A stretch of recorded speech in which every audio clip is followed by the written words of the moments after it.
And when we say test-driven development, just for the viewers and make sure I'm on the same page here, we're talking about write your test before you write the implementation.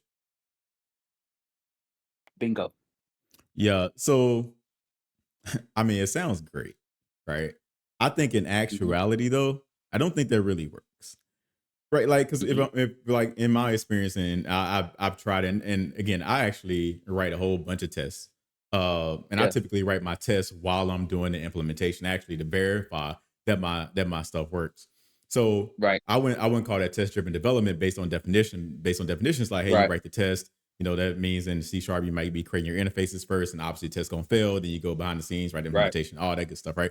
I right. don't do that. I do it in parallel, and I prefer to do it in parallel, because what I found that a lot of people do, and I used to do this a lot in the past, is that I'll actually write the implementation first. Let's say I'm doing an API, Mhm, write the implementation first.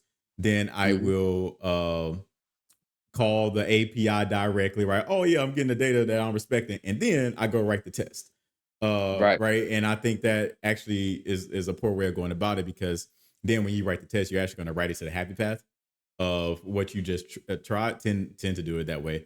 Versus if you're writing the yep, test along with the implementation, one, you can start testing what you're building as you're building it. Plus, you're finding edge cases and other things like that, and you start yeah, really mapping out your test to cover those edge cases, and you have a better implementation by doing so. So, to answer your yeah. question, my thoughts on driven development is that based on the definition, no, but I would write my test in parallel with my implementation. I've seen the powerful fall when the people work together as one.